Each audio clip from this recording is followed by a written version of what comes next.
ಎಲ್ಲೂ ಪ್ರವೋಕ್ ಮಾಡಕೂಡ್ದು, ನಿಮ್ಮ ಮಾತುಗಳು ಎಲ್ಲೂ ಪ್ರವೋಕ್ ಆಗಬಾರ್ದು. ಬಾಬಾ ಸಾಹೇಬ್ ಅಂಬೇಡ್ಕರ್ ನಮ್ಮನ್ನ ವಿಮೋಚನೆ ಮಾಡಿ ನಮ್ಮೆಲ್ಲರನ್ನು ಒಟ್ಟಿಗೆ ಸೇರಿಸಿದ್ದಾರೆ. ನಿಮ್ಮ ಮಾತುಗಳಿಂದ ಒಡೆಯೋ ಕೆಲಸ ಆಗಬಾರ್ದು.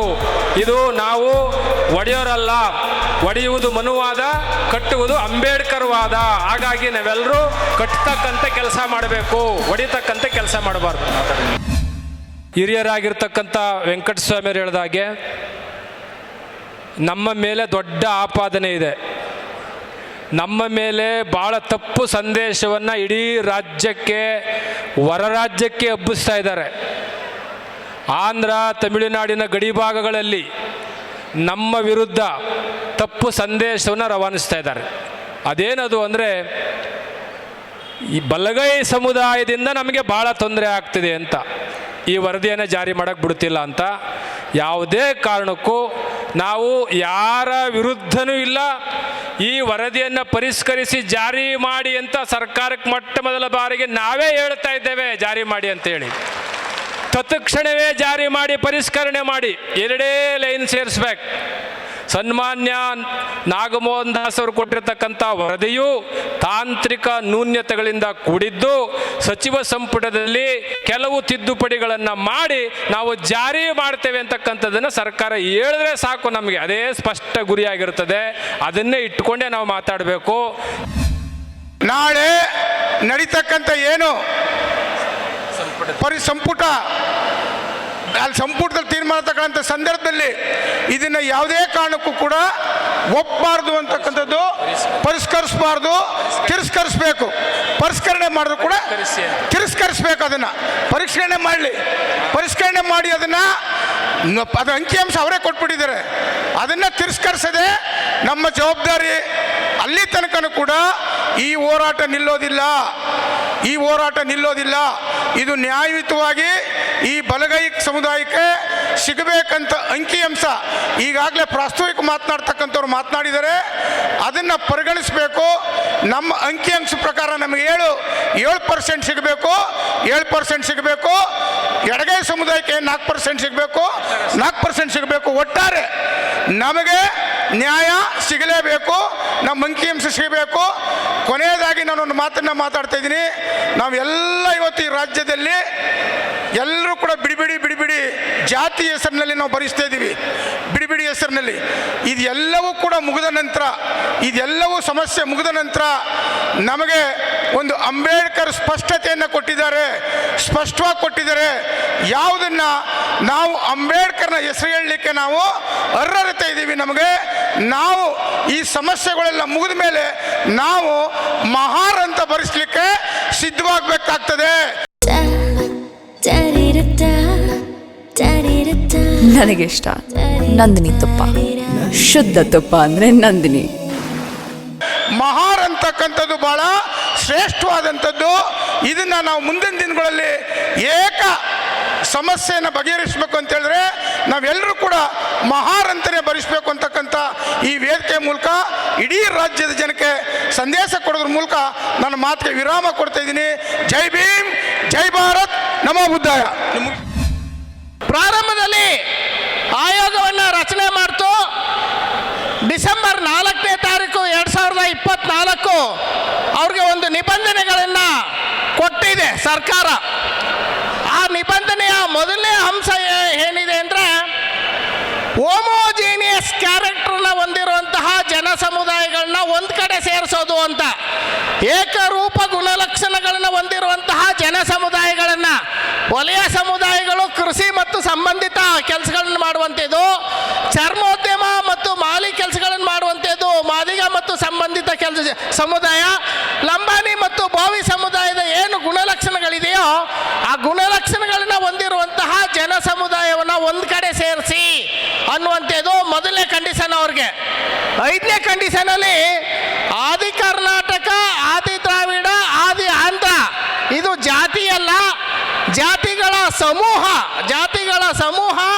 ಹಾಗಾಗಿ ಇಲ್ಲಿ ನಾವು ಈ ಜಾತಿಗಳು ಅನ್ನುವಂಥದ್ದನ್ನು ನಾವು ನಮೂದಿಸಬಾರ್ದು. ಆದರೆ ಇಲ್ಲಿಂದ 101 ಜಾತಿಯಲ್ಲಿ 3 ಜಾತಿ ಪದಗಳಾಗಿ ಸೇರಿಕೊಂಡಿದೆ. ಹಾಗಾಗಿ ಇಲ್ಲಿರುವಂತಹ ವಲಯ ಮತ್ತು ಮಾದಿಗ ಇಬ್ಬರನ್ನು ಕೂಡ ಬೈ ಬೈಫರ್ಕೇಷನ್ ಮಾಡಬೇಕು. 1922ನೇ ಇಸ್ವಿಯಲ್ಲಿ ತಮಿಳುನಾಡು ಗೌರ್ನಮೆಂಟು ಯಾರು ತಮಿಳು ಮಾತಾಡ್ತಾರೋ ಅವರನ್ನ ಆದಿ ದ್ರಾವಿಡ ಅಂತ, ತೆಲುಗನ್ನ ಮಾತನಾಡ್ತಾರೋ ಅವರನ್ನ ಆದಿ ಆಂಧ್ರ ಅಂತ ಹೇಳಿ ಆದೇಶವನ್ನು ಮಾಡಿದೆ. ಲಿಖಿತವಾದಂಥ ಆದೇಶ ನಮ್ಮ ಹತ್ರ ಇದೆ. 1925ನೇ ಇಸ್ವಿಯಲ್ಲಿ ಮೈಸೂರು ಮಹಾರಾಜರು ಕನ್ನಡ ಮಾತನಾಡುವಂತಹ ವಲಯ ಮತ್ತು ಮಾದಿಗ ಇಬ್ಬರನ್ನು ಸೇರಿಸಿ ಆದಿ ಕರ್ನಾಟಕ ಅಂತ ಆದೇಶ ಮಾಡಿದ್ದಾರೆ. ಆದಿ ಕರ್ನಾಟಕದ ಒಳಗಡೆ ವಲಯ ಮತ್ತು ಮಾದಿಗ ಇಬ್ಬರು ಬರ್ತಾರೆ. 2011ನೇ ಇಸ್ವಿಯ ಜನಸಂಖ್ಯೆ ಪ್ರಕಾರ 29 ಲಕ್ಷ ಆದಿ ಕರ್ನಾಟಕ ಅಂತ ಹೇಳಿ ಸರ್ಟಿಫಿಕೇಟ್ ತಗೊಂಡು ಜನ ಸಂಖ್ಯೆಯಲ್ಲಿ ನಮೂದಿಸಿದ್ದಾರೆ. 2011 ಸೆನ್ಸಸ್ನಲ್ಲಿ 8 ಲಕ್ಷ ಜನ ಆದಿ ದ್ರಾವಿಡ ಅಂತ ನಮೂದಿಸಿದ್ದಾರೆ.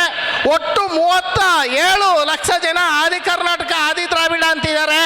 ಹಾಗಾಗಿ ಒಳ ಮೀಸಲಾತಿಯನ್ನು ಕೊಡೋದಕ್ಕೋಸ್ಕರ ಈ ಆದಿ ಕರ್ನಾಟಕದ ಒಳಗಡೆ ಇರುವಂತಹ ವಲಯರು ಮತ್ತು ಮಾದಿಗರನ್ನ ಬೈಫರ್ಕೇಷನ್ ಮಾಡಬೇಕು.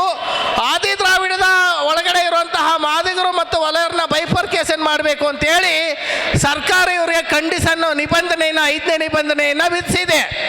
ಆದರೆ ದುರದೃಷ್ಟವಶಾತ್ತು ಅವರು ಸರ್ಕಾರದ 2 ನಿಬಂಧನೆಗಳನ್ನು ಕೂಡ ಉಲ್ಲಂಘನೆ ಮಾಡಿಬಿಟ್ಟಿದ್ದಾರೆ. ಹಾಗಾಗಿ ಇದು ವರದಿ ಅಪ್ರಸ್ತುತ ಆಗುತ್ತೆ.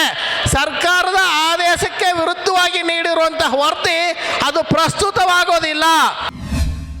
ಇಷ್ಟು ಒಗ್ಗಟ್ಟಿನಿಂದ ಇಷ್ಟೊಂದು ಜನಸಾಗರದಂತೆ ಸೇರಿರುವ ನಿಮ್ಮ ಎಲ್ಲರಿಗೂ ನಾನು ತಲೆಬಾಗಿ ನಮಸ್ಕರಿಸುತ್ತಾ, ಬಂಧುಗಳೇ, ಈ ದಿನ ನಮ್ಮ ಬಲಗೈ ಸಮುದಾಯಕ್ಕೆ ಆಗಿರುವ ಅನ್ಯಾಯಕ್ಕೆ ನಾವೆಲ್ಲರೂ ಇವತ್ತು ಪ್ರತಿಭಟನೆಯನ್ನು ಮಾಡೋದಕ್ಕೆ ಇಲ್ಲೆಲ್ಲರೂ ಜನಸಾಗರದಂತೆ ಸೇರಿದ್ದೇವೆ. ನಮ್ಮೆಲ್ಲರ ಮನವಿ ಒಂದೇ, ನಾವೆಲ್ಲರೂ ಬಾಬಾ ಸಾಹೇಬ್ ಅಂಬೇಡ್ಕರ್ ಅವರ ಮಕ್ಕಳು. ಬಾಬಾ ಸಾಹೇಬ್ ಅಂಬೇಡ್ಕರ್ ಅವರು ಹೇಳಿದ್ದಾರೆ, ಕಟ್ಟ ಕಡೆಯ ಮನುಷ್ಯನಿಗೆ ಪ್ರತಿಯೊಬ್ಬ ಮನುಷ್ಯನಿಗೂ ನ್ಯಾಯ ಸಿಗಬೇಕು. ನನ್ನ ಫೇವರೇಟ್ ನಂದಿನಿ ಚೀಸ್. ಈಗ ಎಲ್ಲರ ಫೇವರೇಟ್ ನಂದಿನಿ ಚೀಸ್ ಅನ್ನೋ ಒಂದು ಮಾತನ್ನು ಹೇಳಿದ್ದಾರೆ. ಹಾಗಾಗಿ ನಾವೆಲ್ಲರೂ ಇಲ್ಲಿ ಸೇರಿರೋದು ನಮಗಾಗಿರುವ ಅನ್ಯಾಯಕ್ಕೆ ನ್ಯಾಯವನ್ನು ಕೇಳ್ತಾ ಇದ್ದೀವಿ. ಹಾಗಾಗಿ ಈ ದಿನ ನಮಗೆ ನ್ಯಾಯ ಸಿಗಲೇಬೇಕು.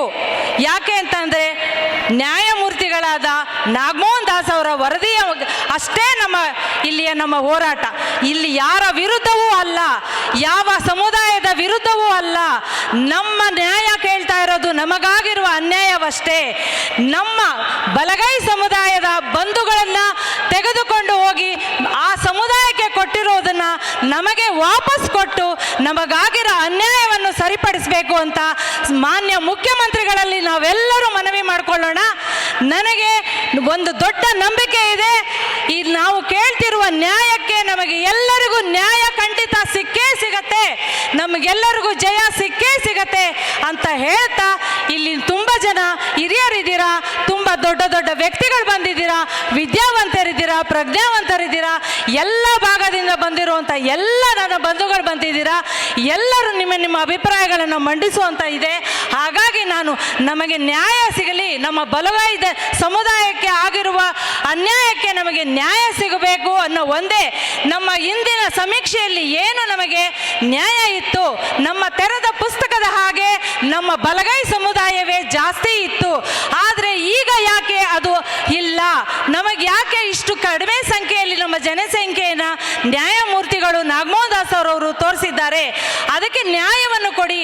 ನಮಗೆ ಕೊಟ್ಟಿರುವಂಥ ನಮ್ಮ ಅಂಕಿಅಂಶಗಳನ್ನು ಸರಿಯಾದ ರೀತಿಯಲ್ಲಿ ಮಂಡಿಸಿ ಸರ್ಕಾರ ನಮಗೆ ನ್ಯಾಯವನ್ನು ಕೊಡಬೇಕು ಅಂತ ನಿಮ್ಮೆಲ್ಲರ ಮುಖಾಂತರ ನಾನು ಕೇಳ್ಕೊಳ್ತಾ, ನಿಮ್ಗೆಲ್ಲರಿಗೂ ಮತ್ತೊಮ್ಮೆ ನನ್ನ ಧನ್ಯವಾದಗಳನ್ನು ಹೇಳುತ್ತಾ ನಾನು ಮಾತುಗಳನ್ನ ಮುಗಿಸ್ತಾ ಇದ್ದೀನಿ.